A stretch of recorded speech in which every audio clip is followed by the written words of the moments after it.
Welcome to exam विवेचना। तो दोस्तों, जैसा कि आप लोगों को पता है, हम आपको करवा रहे हैं पीवाईक्यू सीरीज। तो ये आपकी प्रत्येक परीक्षा के लिए काफ़ी महत्वपूर्ण होने वाली है। तो ध्यानपूर्वक आप सारी की सारी वीडियोस को देखते रहिए। लिंक आपको प्लेलिस्ट का डिस्क्रिप्शन बॉक्स में मिल जाएगा, ठीक है। तो आप अवश्य विजिट कर लीजिएगा। इसी के साथ अगर अभी तक आप हमारे टेलीग्राम, व्हाट्सएप, फेसबुक, इंस्टाग्राम इत्यादि के साथ नहीं जुड़े हैं तो उनके लिंक भी आपको डिस्क्रिप्शन बॉक्स में दे दिए गए हैं, उनके साथ भी आप जुड़ सकते हो, ठीक है। तो वीडियो को शुरू करने से पहले आपको बता देता हूँ, हमारी टीम के द्वारा पीवाईक्यू सीरीज अवेलेबल करवाई गई है पीडीएफ के तौर पर। अगर आप में से कोई भी यूजीसी नेट हिंदी या सेट की तैयारी कर रहे हैं तो आप इस जो पीवाईक्यू पीडीएफ है, आप इसे परचेज कर सकते हो। काफ़ी नॉमिनल चार्जेस रखे गए हैं। जो ये पीडीएफ है, ई बुक है, इसमें आपको लगभग 18 साल के पिछले प्रश्न पत्र मिलेंगे, जो आपको परीक्षा को क्रैक करने में काफ़ी मदद करेंगे, ठीक है। कोई क्वेरी रहती है इसे लेने से संबंधित, तो यहाँ पर नंबर शो हो रहा है, आपको इस पे व्हाट्सएप कर सकते हैं और इसकी टोटल जानकारी आपको मिल जाएगी, ठीक है। तो भी आपके लिए 1 महीने से अधिक समय है स्टडी करने के लिए, तो आप इस पीवाईक्यू को अवश्य ले लेना। काफ़ी मदद आपको मिल जाएगी तैयारी करने के लिए, ठीक है। तो आपको पता ही है हर एक परीक्षा में पीवाईक्यू का कितना महत्वपूर्ण रोल होता है। खासकर नेट जैसी परीक्षाओं के लिए ये रामबाण साबित होती है पीवाईक्यू। तो अगर आप एक बार 18 वर्षों का पीवाईक्यू का अवलोकन करोगे तो काफ़ी मदद आपको मिलेगी, ठीक है ना। तो चलिए, अधिक समय नहीं लेंगे, शुरू करते हैं आज के लेक्चर को। तो पहला प्रश्न यहाँ पर क्या पूछा गया है?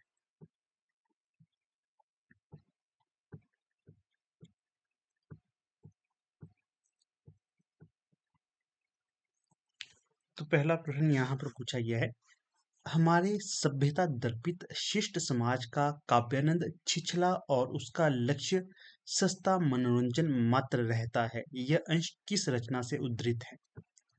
ये भी आपको बता देता हूँ, जो ये सेट का क्वेश्चन पेपर है मेरे पास, पश्चिम बंगाल का, हाँ जी, पश्चिम बंगाल का सेट जो 2022 में हुआ था, वो प्रश्न पत्र उपलब्ध कराया गया है यहाँ पर। तो जो ये कथन है, इसका जो सही विकल्प हो जाएगा कौन सा होगा 4 विकल्पों में से?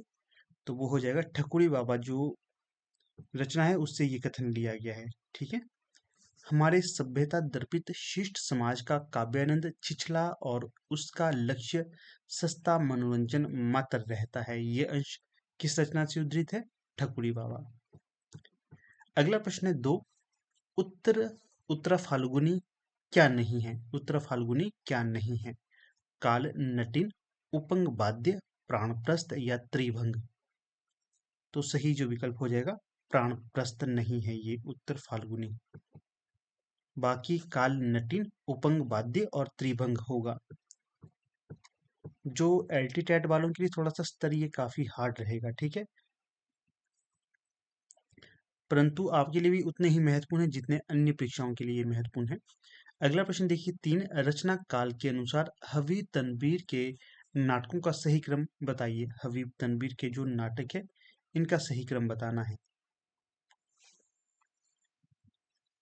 तो आप समय ले सकते हो सोचने के लिए। क्यों क्यों आपको समय देता हूँ सोचने के लिए? ताकि भविष्य में कोई भी परीक्षा हो तो वहां पर आपको थोड़ा सा पैटर्न समझ आ जाए कि किस तरह के क्वेश्चन पूछे जाते हैं, और थोड़ा सा आपको अनुमान हो जाए, ठीक है, आभास हो जाता है इस तरह के अगर आप क्वेश्चन लगाते हो अपने आप से। तो तीसरे का जो सही विकल्प हो जाएगा तो वो हो जाएगा विकल्प ए। सबसे पहले आगरा बाजार, फिर मिट्टी की गाड़ी, द ब्रोकन ब्रिज और जहरीली हवा। आप इनको अपनी कॉपी पे भी नोट करते रहिएगा, ठीक है, क्योंकि आपको डायरेक्ट इनडायरेक्ट परीक्षा में ये प्रश्न बनेंगे ही बनेंगे। अगर जो सारे के सारे हैं नाटक विधा की रचनाएं, ठीक है, ये रचनाएं भी किन की है? हबीब तनवीर की हैं ये।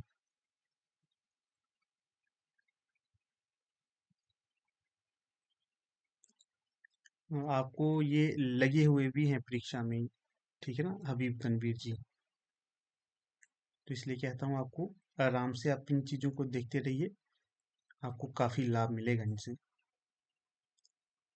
थोड़ा सा मैं आपको यहाँ पर बता देता हूँ,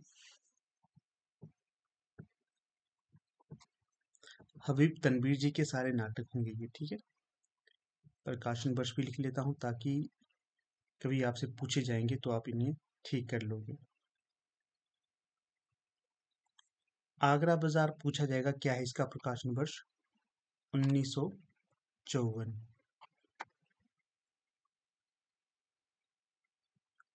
मिट्टी की गाड़ी, मिट्टी की गाड़ी का कितना है? 1958।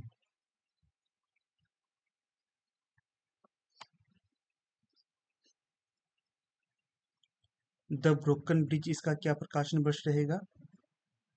95, 1995। और फिर जहरीली हवा 2002।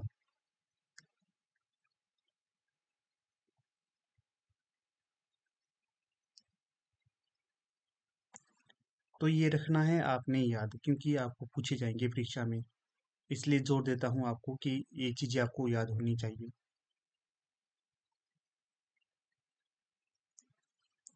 फिर देख लेते हैं अगले प्रश्न को। निम्नलिखित कहानियों के स्त्री पात्रों को सुमेलित कीजिए। यहाँ पर आपको कहानियां दी गई हैं, पहले तो पता होना चाहिए आपको क्या किस विधा की रचना है। सारी की सारी कहानी विधा की रचना है। इनके स्त्री पात्र आपको, वैसे स्त्री पात्र नहीं, सारे पात्र आपको याद होने चाहिए।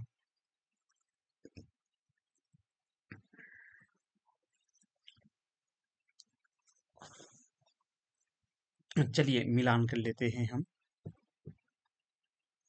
जैसे देखिए, परिंदे कहानी किसकी होगी? परिंदे कहानी किसकी है आप बताइएगा। ठीक है, बाकी मैं बता देता हूँ। जैसे देखिए, परिंदे कहानी की नायिका कौन है? लतिका। गैंग्रीन कहानी की कौन सी होगी? मालती। और आकाशदीप की कौन है? चंपा। और तीसरी कसम की कौन है? तो ये होगी आपकी हीराबाई। तो एका एका एका एका चार कहाँ है? थोड़ा सा अच्छे से ड्राइंग कर देते हैं, इसमें मजा नहीं आता ऐसे। परिंदे, इसकी हो जाएगी लतिका। और आपका गैंग्रीन की, गैंग्रीन की बताई थी मैं, मालती। फिर दूसरा देखिए यहाँ पर, आकाशदीप कहानी की पात्रा कौन है? चंपा। आकाशदीप के पश्चात यहाँ पर आएगी तीसरी कसम। तीसरी कसम की कौन होगी? हीराबाई। परिंदे कहानी के रचनाकार है अज्ञे। गैंग्रीन परिंदे के हैं निर्मल वर्मा। गैंग्रीन के हैं अज्ञे, आकाशदीप के जयशंकर प्रसाद। तीसरी कसम के कौन होंगे? रेणु। ये आपको याद होनी चाहिए। फिर देखिए अगला प्रश्न क्या है यहाँ पर। चौथे का सही विकल्प क्या होगा?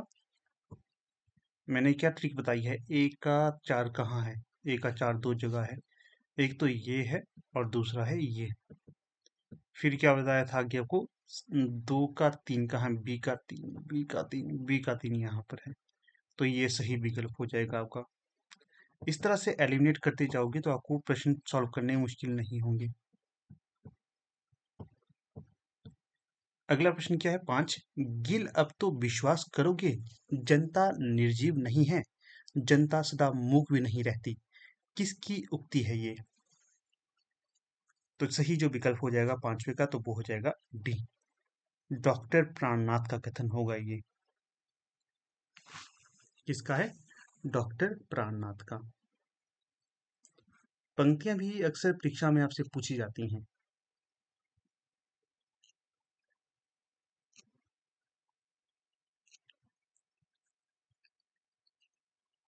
एक मिनट वेट करिएगा, मैं आपको बता देता हूँ ये पंक्तियां किस रचना से ली गई हैं। क्योंकि आजकल जैसे पूछा तो जाता है किसकी है, परंतु रचना का नाम भी पूछा जाता है कि किस रचना से ये पंक्तियां ली गई हैं।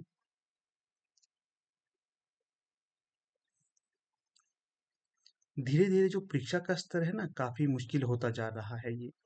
इसलिए आपको कहता हूँ कि आपको हर एक तथ्य पता होने चाहिए। जो ये पंक्ति है, पेन कहाँ चला गया? झूठा सच जो उपन्यास है, झूठा सच।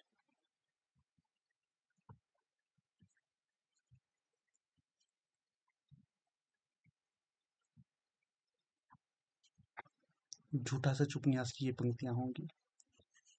डॉक्टर प्राणनाथ, कनक, पुरी, तारा और प्राणनाथ, ये चारों ही पात्र हो जाएंगे आपके इसके, ठीक है।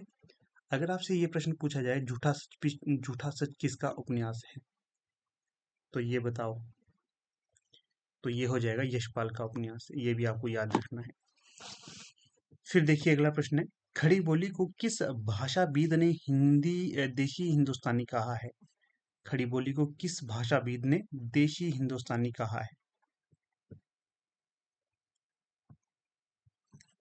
तो छठे का जो सही विकल्प हो जाएगा ग्रियर्सन जी के द्वारा। जो ग्रियर्सन है, इनके द्वारा खड़ी बोली को देशी हिंदुस्तानी कहा गया है।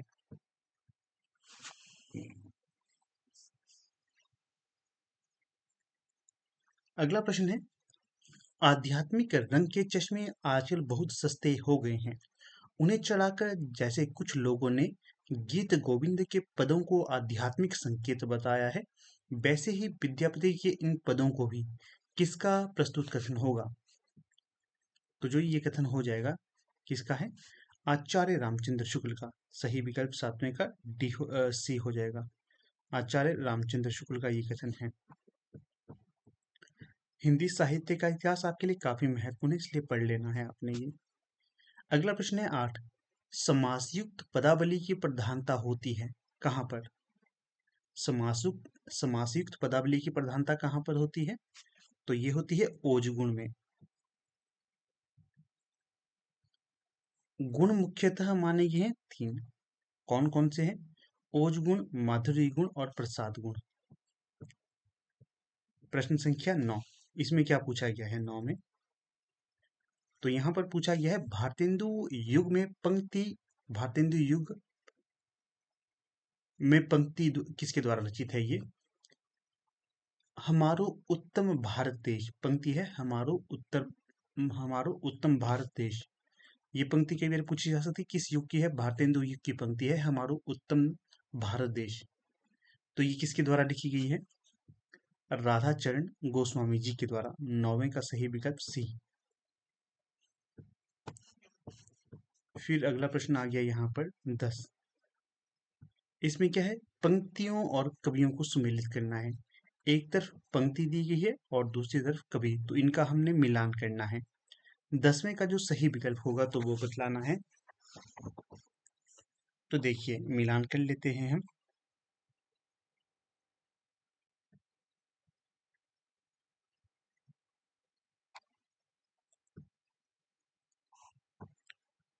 तो ये है, उसर हृदय राम सनी होई रे। उसर हृदय राम सनी होई रे, ये पंक्ति किसकी होगी? कबीरदास की पंक्ति है ये। अगली जो पंक्ति होगी, पियु वियोग अस बाउर जीव। पियु वियोग अस बाउर जीव, ये पंक्ति किसकी होगी? जायसी की। फिर पंक्ति है यहाँ पर, सुभग शीतल कमल त्रिविध ज्वाला हरण, तो ये पंक्ति हो जाएगी आपकी मीराबाई जी की। फिर है, भूमि सप्त सागर मेखला, एक भूप रघुपति कौशला। कौशला याद रखिए, कौशला से कौन होगा? कौशल। तो जो ये पंक्ति होगी आपकी महात्मा तुलसीदास की।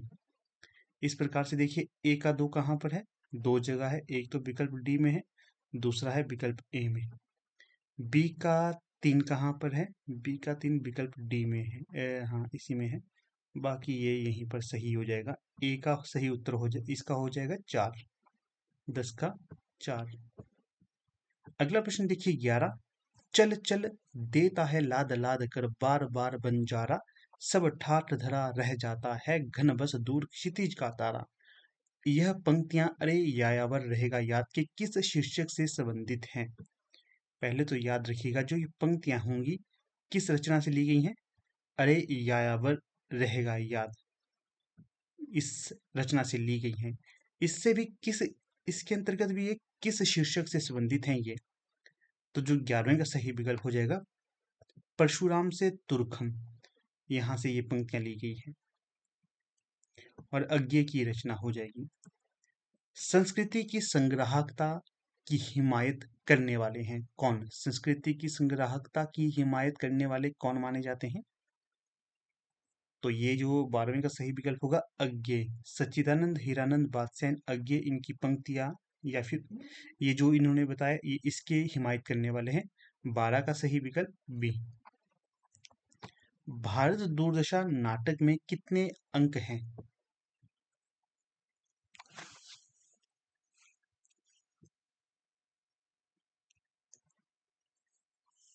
तो यहाँ पर जो सही विकल्प हो जाएगा कौन सा होगा सही?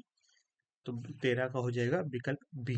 6 अंक हैं भारत दूरदर्शा में। ठीक है, इसी के साथ आपको ये भी याद रखना है कि जो भारत दूरदर्शा है ये किसकी रचना होगी?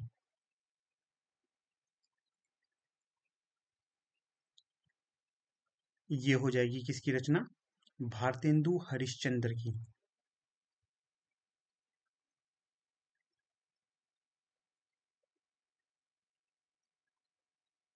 थोड़े से फैक्ट आपको और बता देता हूँ।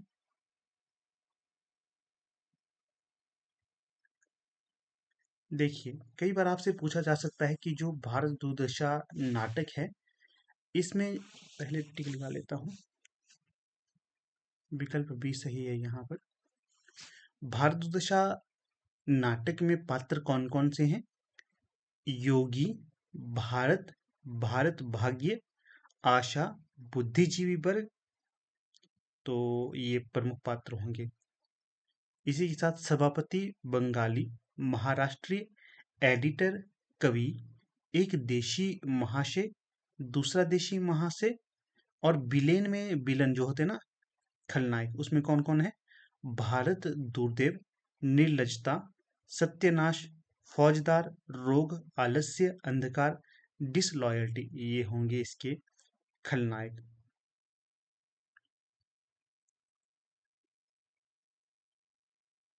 देखिए, पहले अंक की विशेषता क्या है इसमें? पहले अंक में विधि से शुरुआत होती है। दूसरा अंक क्या है? शमशान, टूटे फूटे मंदिर, बिखरी हुई अस्थियां और कोए सियार व कुत्ते का दृश्य है। और चौथे अंक में क्या है? भारत दूरदेव, रोग, आलस्य, मदिरा, अंधकार का क्रमशः भारतवर्ष में एक तरह से आगमन होता है। पांचवें अंक में क्या विशेषता है? एक कमेटी का दृश्य दिखाया जाता है। तो इनको भी रखना है याद, क्योंकि ये भी पूछे जा सकते हैं आपसे।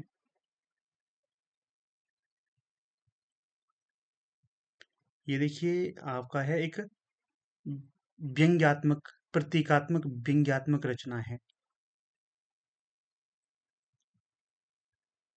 चलिए अगला प्रश्न देख लेते हैं। 14, इंस्पेक्टर मातादीन चांद पर कहानी के लेखक कौन होंगे? इंस्पेक्टर मातादीन चांद पर। 14 का सही विकल्प होगा हरिशंकर परसाई। अगले प्रश्न को देखिएगा यहाँ पर फिर। शरद पूर्णिमा की रात किस उपन्यास का अंश है? शरद पूर्णिमा की रात किस उपन्यास का अंश होगा ये? तो 15 का सही विकल्प हो जाएगा जिंदगी नामा उपन्यास का ये अंश होगा। 15 का सही विकल्प जिंदगी नामा। किसका उपन्यास है जिंदगी नामा? बताइएगा उत्तर। 16, भोलानाथ तिवारी के अनुसार भाषा वैज्ञानिक दृष्टि से इनमें से कौन मूलतः प्राचीन खड़ी बोली से संबंधित है? भोलानाथ तिवारी के अनुसार 16 का सही विकल्प हो जाएगा यहाँ दक्षिणी, सी। फिर प्रश्न संख्या 17, इसमें क्या है? सूची 1 को सूची 2 के साथ सुमेलित करना है, रचना और रचनाकार के साथ। तो चलिए मिलान कर लेते हैं। सूरती मिश्र की रचना कौन सी है? सूरती मिश्र।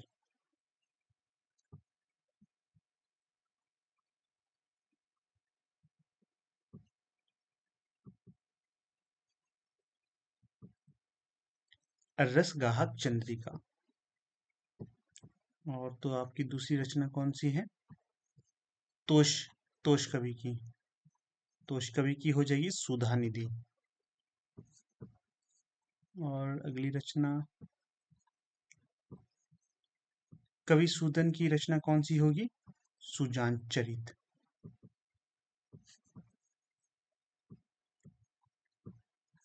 और बोधा की रचना कौन सी है? इश्कनामा। तो ये सारी रचनाएं मैंने मिला दी हैं, जो रंग किया है ना उनकी रचना है रंग वाली। सुरती मिश्र रस गाहक चंद्रिका, तोष सुधा निधि, सूदन सुजान चरित, बोधा इश्कलता। तो ए का 3 कहाँ पर दिया है? विकल्प डी में ही ए का 3 दिया गया है, इसलिए यही उत्तर आपका सही हो जाएगा।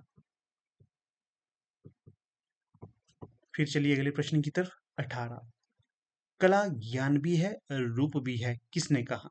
कला ज्ञान भी है और रूप भी है, तो ये कहा गया था कथन क्रोचे के द्वारा। किसके द्वारा? क्रोचे के द्वारा ये कथन कहा गया था। 18 का सही विकल्प सी। हाँ, वीडियो अच्छी लगती है तो लाइक शेयर और चैनल को सब्सक्राइब करते जाइएगा, क्योंकि बड़े समय से देख रहा हूँ आपका रिस्पांस अच्छा नहीं मिल रहा है। तो आप अच्छे से अगर देखिए, अगर आपका रिस्पांस अच्छा रहता है तो मन करता है आपको और से और बेहतर वीडियो बनाई जाए। अगर आपका रिस्पांस अच्छा नहीं रहता है तो मुझे लगता है कि आपको फिलहाल पढ़ने की आवश्यकता नहीं है, आप पढ़ना नहीं चाहते। रिस्पांस काफ़ी मैटर करता है, ठीक है? तो रिस्पांस अच्छा रहेगा तो आपको लगातार अच्छी वीडियोस भी मिलती रहेंगी। बाकी आप अपना देखिए हिसाब, अगर पढ़ना नहीं है तो फिर आप छोड़ सकते हो रिस्पांस देना। 19 का सही विकल्प देखिए। हाँ, 19 का विकल्प रहने दीजिए, पहले प्रश्न को देखिए। गांधी, अंबेडकर और लोहिया, भारतीय इतिहास की समस्याएं, ये जो नाम है इतना बड़ा पुस्तक का। गांधी, अंबेडकर और लोहिया, भारतीय इतिहास की समस्याएं, इस रचना के रचनाकार कौन होंगे? आलोचनात्मक पुस्तक है ये। 19 का सही विकल्प रामविलास शर्मा। रामविलास शर्मा का महत्वपूर्ण नाम माना जाता है आलोचना के क्षेत्र में, आपको याद रखना है ये। फिर देखिए प्रश्न संख्या 20, कर्ण द्वारा कवच और कुंडल दान करने का प्रसंग रश्मिरथी के किस सर्ग में आता है? पहले तो ध्यान रखिए, जो ये प्रसंग आता है रश्मिरथी रचना में आता है। रश्मिरथी किसकी रचना है? रामधारी सिंह दिनकर की। तो ये बताना है किस सर्ग में आता है, स्पेशली पूछा गया है। ये जो प्रश्न पत्र इसलिए आपके समक्ष लाया हूँ क्योंकि नेट में इसी तरह के प्रश्न पूछे जाते हैं। कई बार प्रश्न रिपीट होते हैं, इसलिए आपको सारी वीडियोस देखनी है। तभी में पी बाई क्यू जो ई बुक है, P by Q soft copy पे अगर लेना चाहता है तो ले सकते हैं। काफ़ी प्रश्न आपको वहाँ से पूछे जाएंगे परीक्षा में। और क्या बात, हाँ प्रिंटेबल हैं, ये प्रिंट भी निकाल सकते हैं आप इनका। 20 का सही विकल्प हो जाएगा बी, चतुर्थ अंक में है ये।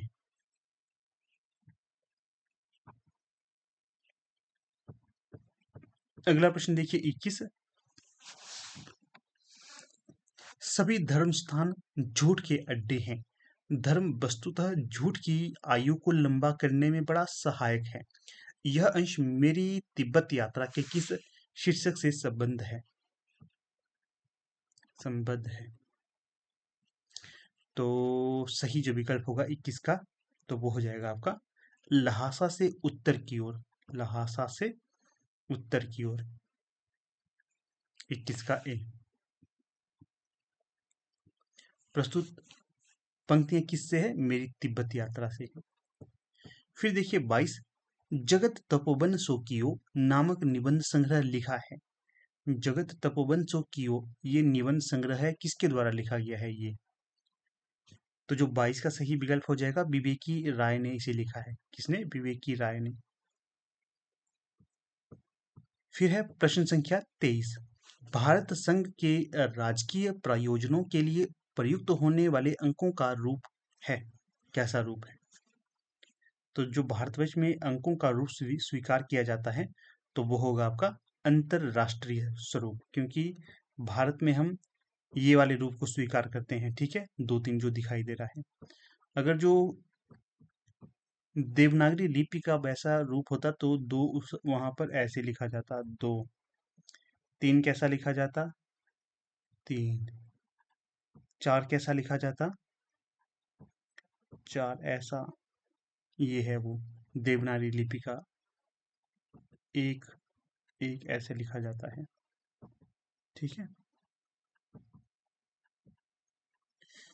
फिर देखिए प्रश्न संख्या यहाँ पर हो जाएगा 24, जयशंकर प्रसाद के कहानी संग्रहों का प्रकाशन काल के हिसाब से सही अनुक्रम बताना है।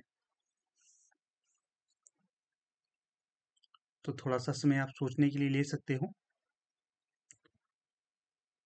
तो यहाँ पर देखिएगा सही जो विकल्प हो जाएगा 24 का, तो वो हो जाएगा आपका विकल्प डी।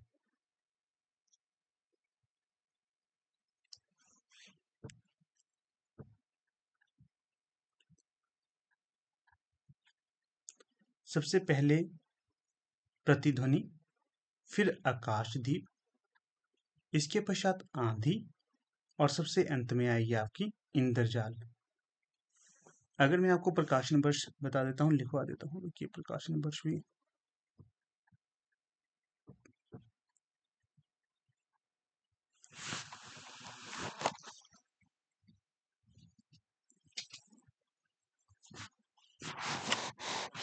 लिखिएगा। प्रकाशन वर्ष प्रतिध्वनि का, प्रतिध्वनि से पहले रचना आती है छाया।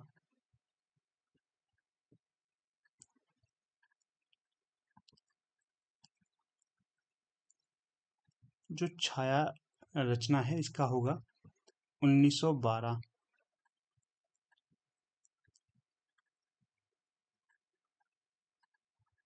ठीक है, आप ही अपनी कॉपी पे लिखते जाइए। प्रतिध्वनि 1926।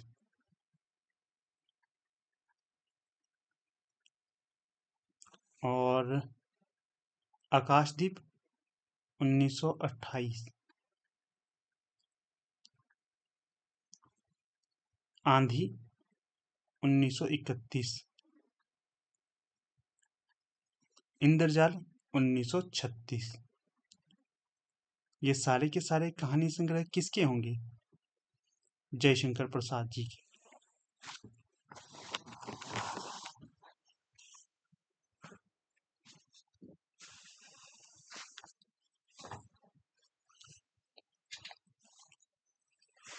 अगर आप साथ साथ में लिखते हो तो इससे आपको डबल फायदा होगा।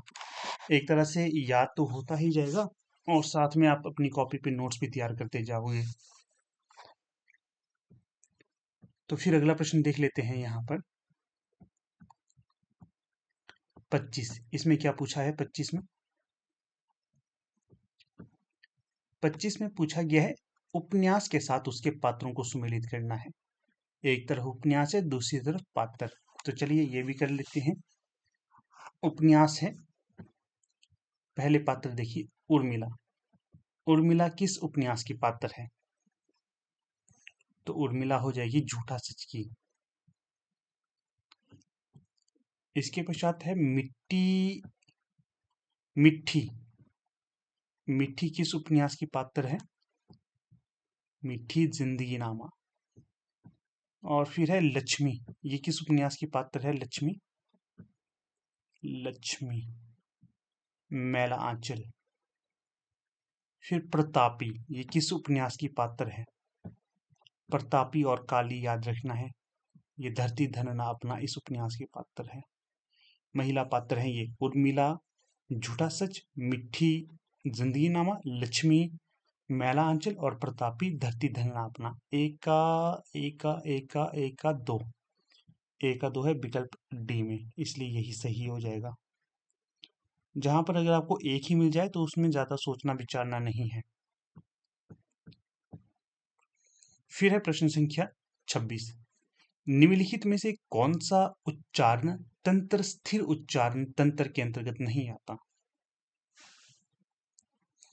तो यहां पर जो सही विकल्प हो जाएगा तो वो हो जाएगा आपका विकल्प जिह्वा। निम्नलिखित में से जिह्वा उच्चारण तंत्र स्थिर उच्चारण तंत्र के अंतर्गत नहीं आता। कंठ नलिका स्थिर है, नासिका विवर स्थिर है, दंत भी स्थिर है, परंतु जिह्वा ये स्थिर नहीं है। अगला है 27। तुमको पीड़ा में ढूंढा, तुम में ढूंढूंगी पीड़ा। पंक्तियां किस काव्य संग्रह की होंगी? पहले तो ये आपको पता होना चाहिए जो पंक्तियां हैं ये किसकी होंगी? महादेवी वर्मा की। महादेवी वर्मा की रचना है ये निहार, रश्मि, नीरजा और सांध्य गीत। 27 का सही जो विकल्प हो जाएगा तो वो है निहार। अगला है 28, रस विवेचन में करुण रस किसे कहा गया है? रस विवेचन में करुण रस किसे कहा गया है? तो सही जो विकल्प हो जाएगा तो वो हो जाएगा विभाव को। 28 का सही विकल्प ए, रस विवेचन में कारण रूप, उल्टा पढ़ लिया मैंने, कारण रूप कह रहे हैं। रस विवेचन में कारण रूप किसे कहा गया है? तो विभाव को कहा गया है कारण रूप। 28 का सही विकल्प ए। तो मित्रों, कुछ इस प्रकार से आज का ये हमारा लेक्चर था। मुझे पूर्ण आशा है कि ये पूरा का पूरा लेक्चर आपको काफी महत्वपूर्ण रहेगा। ठीक है, तो जो प्रश्न आपको नहीं आते हैं तो उन्हें अपनी कॉपी पे आप अवश्य नोट करते रहिएगा। डायरेक्ट इनडायरेक्ट आपकी परीक्षा में ये प्रश्न पूछे जाएंगे। ठीक है, तो फिलहाल यहाँ पर अब अपनी वीडियो का समापन कर लेते हैं। वीडियो को समाप्त करने से पहले फिर से कहूँगा, अगर आप लोग तैयारी कर रहे हैं यूजीसी नेट हिंदी के लिए, तो इसके लिए हमारी टीम के द्वारा 18 वर्षों के प्रश्न पत्रों को संकलित किया गया है और काफ़ी महत्वपूर्ण है, व्याख्यात्मक ये पीवाईक्यू है। अगर आप इनको परचेज करना चाहते हैं तो जो नंबर यहाँ पर दिया गया है तो इस पर आप कॉन्टैक्ट कर सकते हैं, व्हाट्सएप कर लेना, आप सारी डिटेल वहाँ पर मिल जाएगी। और पीडीएफ इत्यादि जो नॉर्मल रहती है लेक्चर की, इसके लिए आप हमारे टेलीग्राम चैनल को ज्वाइन कर लेना, वहाँ पर पीडीएफ मिल जाएगी। व्हाट्सएप ग्रुप को ज्वाइन कर लेना, कोई भी ज्वाइन कर लेगी तो आपको समय समय पीडीएफ में सेंड कर दूंगा। ठीक है, यूजीसी नेट जो हिंदी की प्रिपरेशन कर रहे हैं उनके लिए special batch, special WhatsApp group बना है, उसको आप लोग ज्वाइन कर लेना। ठीक है, तो चलिए, अगर वीडियो अच्छी लगी हो तो इसे लाइक शेयर और चैनल को सब्सक्राइब करिएगा। धन्यवाद।